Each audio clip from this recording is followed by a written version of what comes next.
Hi rollers, this is part 5 of the March NAFO truck handover event, and in this one I talked to two soldiers who are defending Ukraine and the whole Europe, one from Ukraine, one from... he's a foreign volunteer. I won't tell you what country he's from. This is why I needed to cut out a few parts of this interview. The sound will disappear at some points.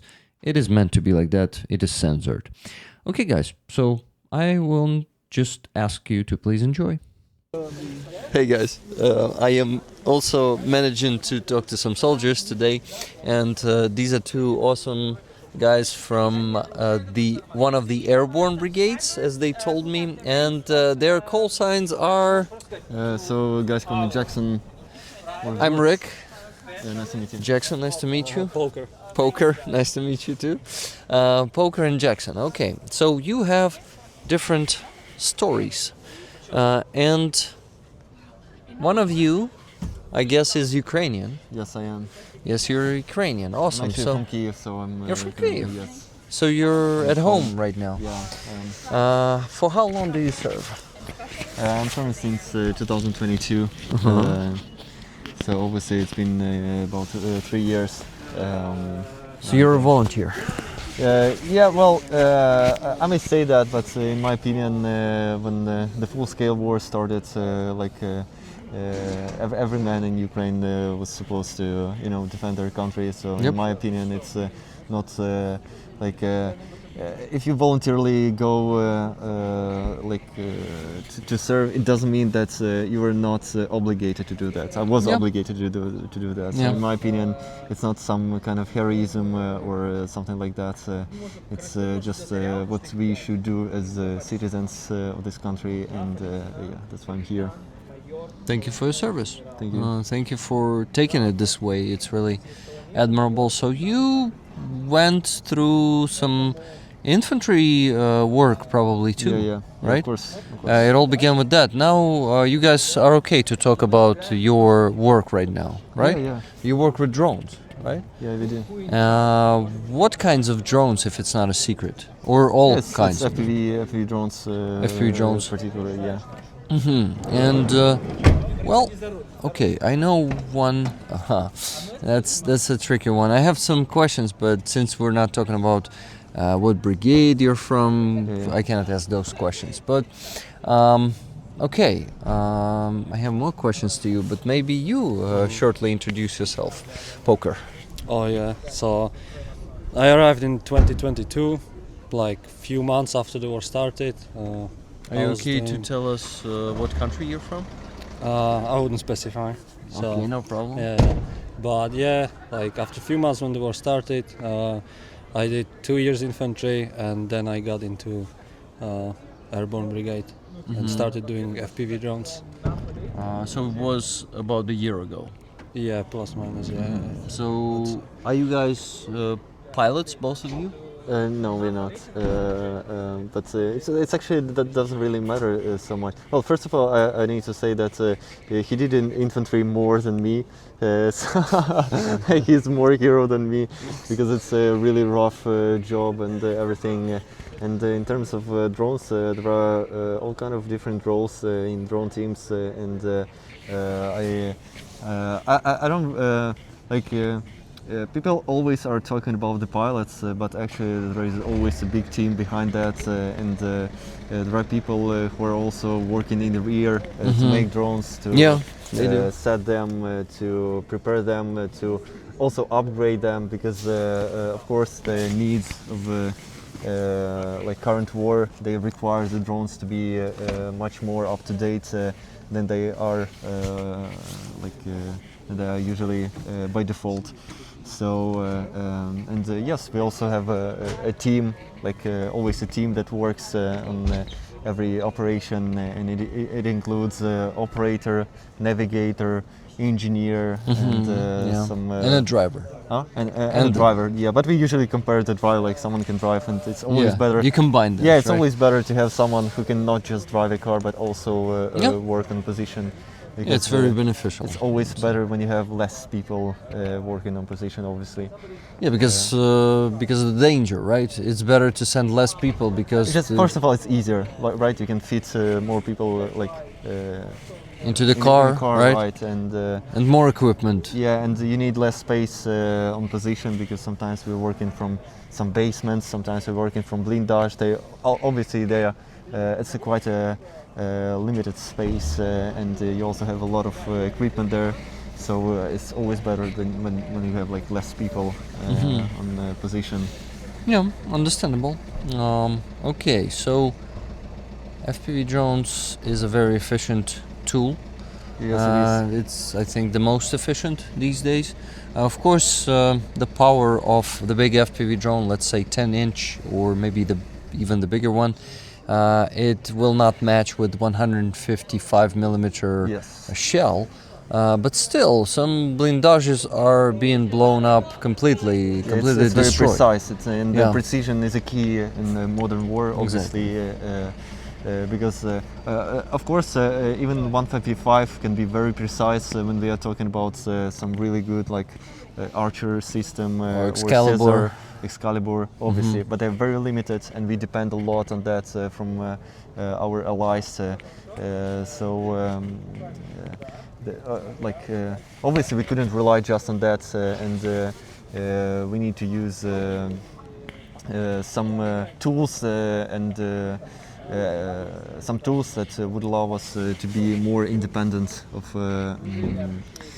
foreign supply, and that's why it's played such a huge role in this war. And like we are making a lot of drones in our country, and just recently we've produced 1,000 of drones made completely out of Ukrainian parts, which is a huge step. That means that we can produce more of that in Ukraine and not order it from China or somewhere else. So that's very important. Also,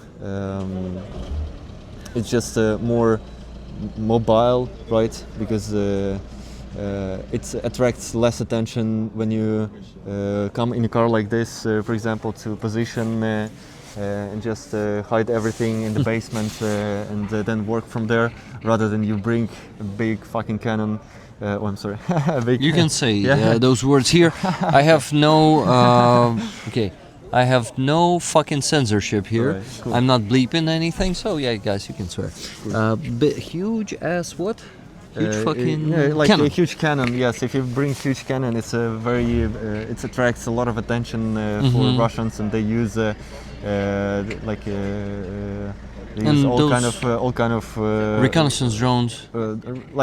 Reconnaissance drones To can find spot a big cannon, and they will use a lot of dangerous stuff, a lot of they may use some rockets, they may use a Lancet drones and stuff like that. So obviously they would also not spare it for an FPV team if they notice it, but it's just harder to notice an FPV team, and there are a lot of them. So it's quite a good way to fight in a war like this. Yeah. Guys, I know that the best, the biggest supplier of good quality drones is Sternenko, and his Rusoriz is, a lot of soldiers call it the best drones. I wouldn't call it the best, by the way. Not the best? No, okay, what's your probably. favorite manufacturer of drones? Well, I mean, it's hard to say because we still need, as I mentioned before, we still get a lot of drones which we need to upgrade. Yeah. So, for example, there are some very good drones, like for example Sturm drones, and also how other fast drones are called? Oh, Pegas. Pegas drones are very good. They are very fast. They All are Ukrainian production, right? there are very company who makes the really? drones.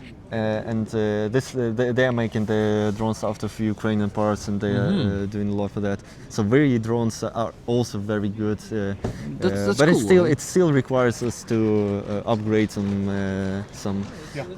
Is it- type of antennas or something like that. Is it because And what about the frequencies? Is it because they are supplying them later than it was supposed to be supplied? If it's a governmental order, you know that thing, that it's really slow when it is going through the Ministry of Defense, slower than when volunteers supply it. Do you experience that, and do you really see the need to speed up the bureaucracy and really make them more let's say up to date, their characteristics up to date? I don't know, not for me to say about that, because we get enough drones from like, for example, in our brigade we've never encountered like a very like long shortage of drones or something like that. Like there are some moments when we have not a lot of drones and we need to like spend them wisely and stuff like that. But we do get drones, and as for the part that they're maybe not up to date and stuff like that, it's really hard to manage it. On the governmental level. Yeah, on the governmental level, I'm pretty I sure. can imagine, So you get some kind of a basic drone that's available for upgrade. In my opinion, it would be way easier if the brigades have some kind of units that are working on that, rather than we get initially some drones, because on each part of the front line, something else is better in terms of frequencies or something else, because in some part of the front lines one thing works better, in another part of the front line it wouldn't be as effective, and that's why the brigades should care about it themselves. They just need the resources for that, and obviously smart people who can do that. And it all depends on the enthusiasm and professionalism of commanders, and not so much on professionalism, I would say. That's my option. Maybe you have just another, proper management, another yes, version. And they need to management, realize yes, that, proper management. yes, they need That's to need to care about this. They need to think about this. They need to find proper people to do that, and obviously they need to make sure that people who are doing it, they have enough resources for that, and proper conditions to work, and stuff like that. Yeah, it's understandable. A lot depends on that. A lot. Okay, guys, I have another question. I actually have so many of them to you. I hope you have like another 5 to 10 minutes for me. Yeah, what do you think? It's fine. Awesome. So, first of all, I'll quickly tell you about myself. I am Rick, the Ukrainian. I'm a Ukrainian from Kyiv, Donetsk Oblast. Unfortunately, my hometown was occupied back in 2014, and I lived there in Russian occupation for 4.5 years. So I know that shit, unfortunately, that fucking Ruski Mir from inside. Not from inside, like from their, I get it. criminal formations. No, I didn't work there, and I did not get involved in any of that shit. But I lived under that regime, and it's terrible. And I really recommend everyone who ever gets into the risk of either staying in occupation or leaving to leave. I really recommend you to leave. And I don't have the guts to join the army. Obviously, I am doing journalism. No other excuses but not having the guts, it's fine, it's fine. I don't have any like problems with that and something like that. It's like everyone. Yeah, but I agree with you that we are obliged to do that. I agree with you, but unfortunately, I could not convince myself that I need to go and enlist. I'd say in a different way. Everyone is obligated to do something for the country, like and contribute to the like whole process, and it's not just on the front line, obviously. It's not the main thing I do, though. Interviews is not the main thing. Main thing is raising funds for Ukrainian army. That's very important. And that's something that I, to be honest, proud with my community, what they do, how much they raise funds for. I want you to know about these people from all over the world. We're not a big community. Like, it's around a few hundred active members who are either donating every week, and if they don't have the means to donate, they are spreading the information, being active in the community, and always trying to help us Ukrainians fight the Russian propaganda, which is super strong in the world. But these people really care, and they care about the guys like you. And even if you don't And we appreciate that. know of course. that, Yeah. they care. And I just am happy that you're receiving one of the trucks. Is it your first NAFA truck? Yes, it is. Awesome. We received trucks from Poverny Живим, mainly. And, was all- it the Peugeot? Yeah, Landtrek. Are you happy with that brand? Yeah, it's fine. I mean, it's doing And the it's job. brand new. It's a like, brand new car, exactly. yeah, It's very it's super. because otherwise, obviously, we also got a lot of not a lot of, but we got some cars from just volunteers, our friends, and something like we were also fundraising some money, and it's just The old cars. yeah, it's just a big pain in the ass to fix those cars. It's also costs a lot and it takes a lot of time. So when we get a brand new car, it's much better. It's very reliable, and it's very important when you have a reliable car that you're using to get the position out of there, because Understandable. knows what it's like when your car just stops running on the way to Pokrovsk. Yeah, we were driving in position and the car just died. Just died in the middle of the It road. just died, like the engine just died. So we were just standing there and It wasn't It Peugeot. was- It was another car, but it was okay. not We just stopped someone and then he helped us to yeah, go people back. help, of It was course, okay, and soldiers help each other. A soldier, and, obviously. You know. Luckily, it was not in the range of the FPV drones. It right? was in the range It of was the in the field, range, but it yeah. was during the night, I guess. It And, was during the night. Yeah. yeah. So you were lucky not to get hit by some Yeah. thermal scope. Of course. FPV drone. Okay, guys, you actually all you watching, you know that it's really important for the guys to get good trucks. Yeah, exactly. Not some used ones. So I ask you to donate to these campaigns. We actually have the ongoing campaign right now with our community, plus the community of ATP Geopolitics. That's the community of a Tippelin philosopher, Jonathan Pierce, awesome guy from Great Britain, who's also doing a lot of these fundraisers and helping. And we united together. It's three of us. Actually, there's also Roman Trochimets there. He's a soldier from the 3rd Assault Brigade. Unfortunately, he cannot serve anymore due to a lot of concussions, and he's Partially blind because of that. not partially blind. His coordination is fucked up. Oh, yeah. If you wave, not wave, but like put fingers from side to side like 5 times, he's losing his coordination. It's too fucked up. Yeah.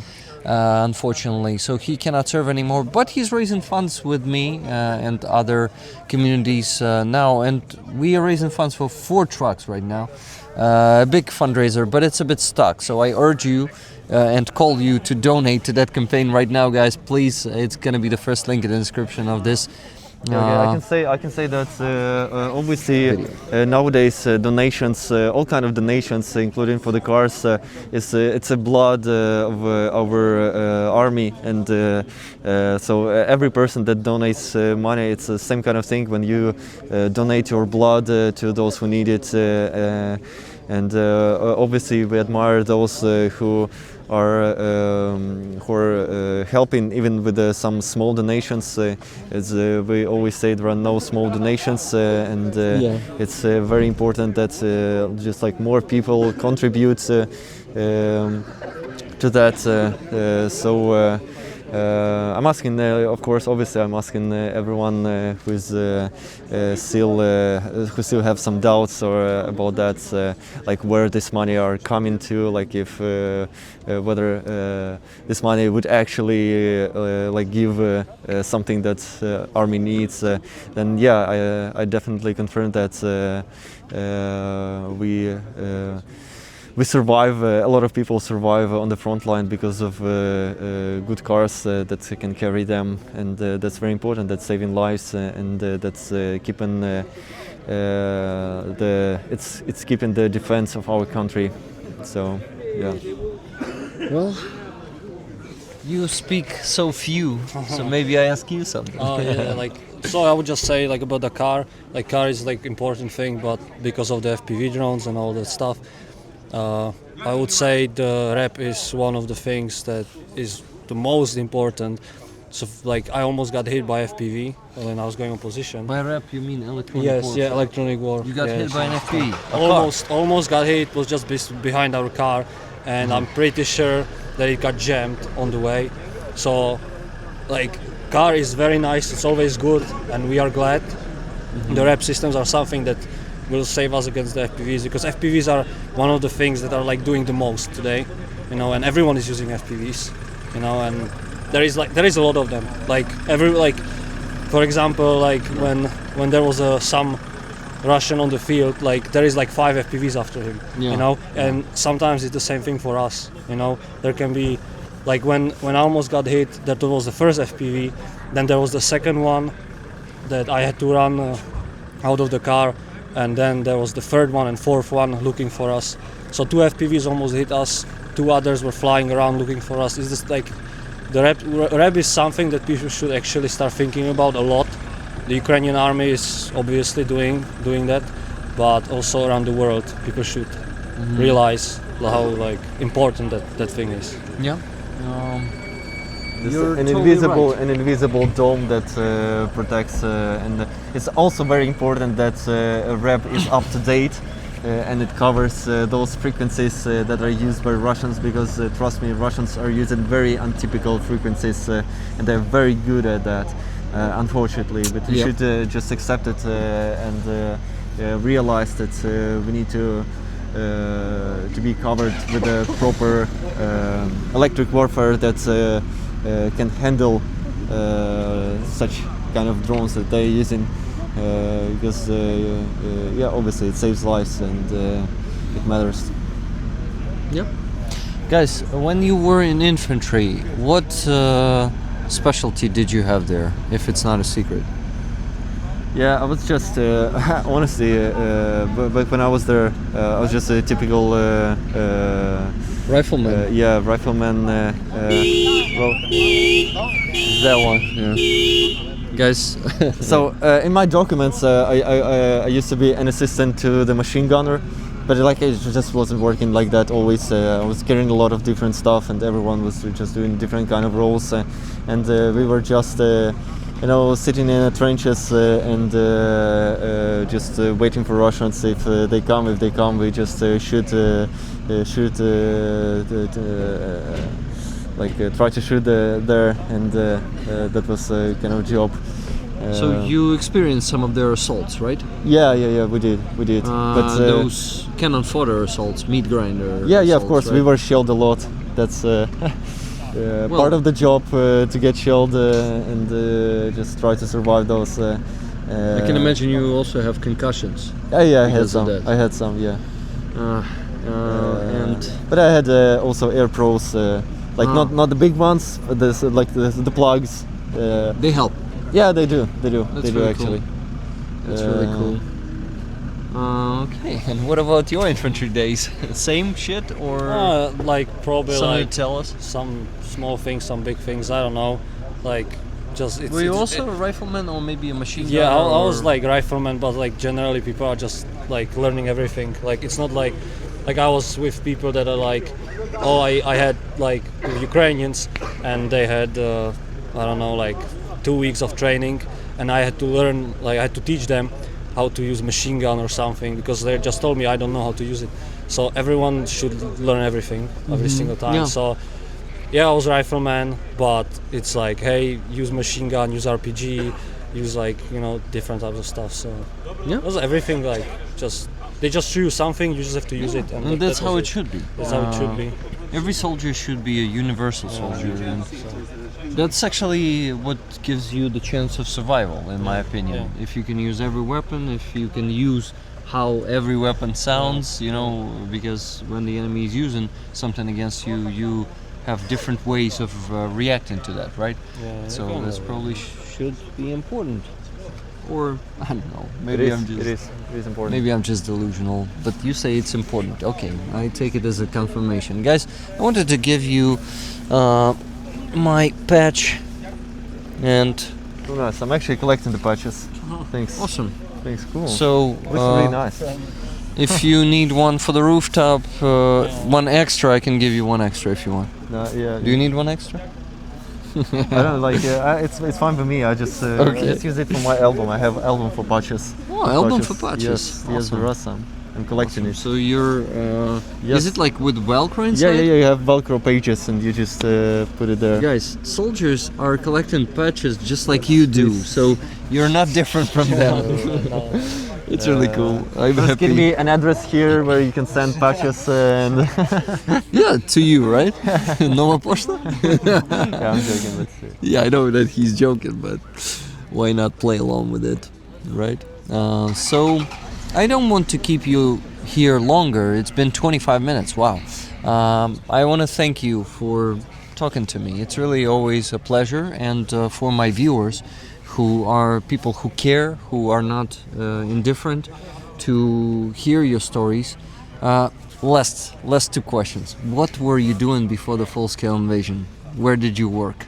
yeah, I used to run small weaving manufacturing in the west of Ukraine in Carpathian Mountains. It's called Gushka wool. Yes, we were weaving different kind of carpets and pillows and clothing, and it was all made in a traditional way on such big wooden looms. Nice. And yeah, so Gushka wool carpets, the best you can get in Ukraine. Nice. Gushka. Gushka. Gushko. Gushka. Gushka. Yeah. Sorry. Okay, Gushka. And what about you?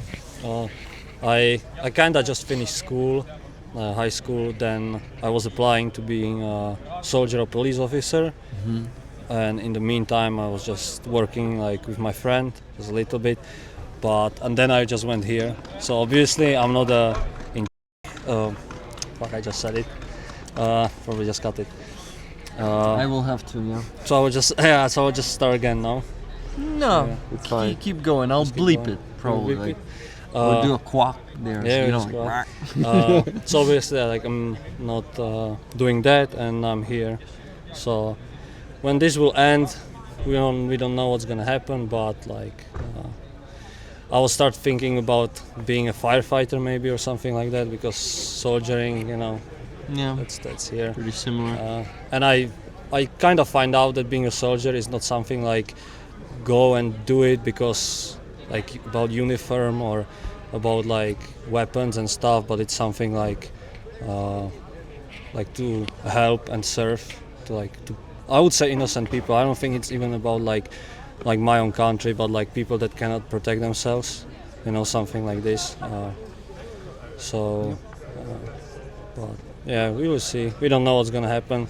So I really wish you guys to stay safe out there, to not get caught by any FPVs or any other Russian fucking weaponry, because it can be a mortar too or something else.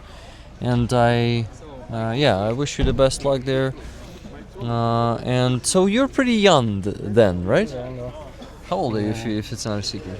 I don't know if I should 24 is not that big deal, but I'm already it's not here a big for deal. 3 years, so Yeah, It's a you long spent time. a lot of your youth in here. yeah, Shit. yeah. Nah, Unfortunately, don't remind that. Unfortunately, Don't remind that.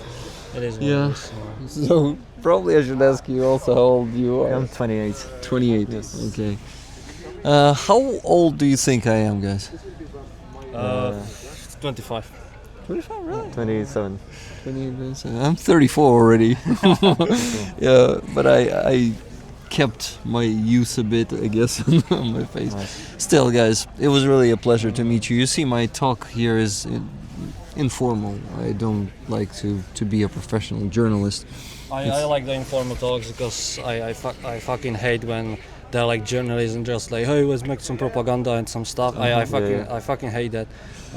I like to talk how actually it is, how like it's shit, it just how it is. Yes. That like we need help because what's happening, what happened and what will happen, we don't know. So If people can help us send us stuff, like we always appreciate it. But I would just say be careful who you're sending stuff. Trust but verify every single time. There are people that will take stuff, but always ask for pictures, for videos, and verify it. Oh, I know that. Since I not only do these fundraisers, I do fundraisers through my PayPal. And with soldiers, with some soldiers, you always need to make sure that it's legit. Too, guys, it's not only you who need to make sure it's legit. It's us volunteers who do that. And you know, I must say it's super rare when something shitty is gonna happen. Mostly with whomever I work from soldiers, 99% of them are legit and honest and sincere, and everything is going great. So Yeah, of course. just Just more of a general rule, like a rule of thumb, to always be cautious, and also it's very important to give the gift cards and other stuff first of all to those who are actually making a difference on the front line, and like not just sitting somewhere in the rear. I mean, obviously it's important that we give more resources to those who are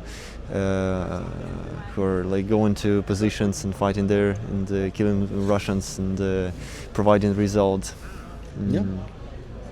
eliminating occupiers is what these guys do great with their FPV team. I'm sure of it. Okay, we need to finish. Thank you guys very much for talking to me. Thank you very much for your service. And on behalf of all my community, thank you for your service. And Slava Ukraini! Героям слава. Thank you very much for watching, guys. Please like this video, leave a comment under it, and subscribe to my channel if you haven't yet.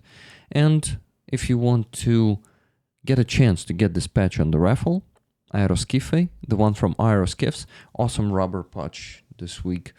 I ask you to send money to my PayPal, as always, as we're raising funds for 7 bipods for the Blackbeard group and car for Shkval Battalion from the 5th Assault Brigade. Check the previous part here and subscribe to my base here. If it doesn't work for you, Donatello or Patreon are in the description of this video. Thank you very much for all that you do, guys. Live on and prosper. Slava Ukraini!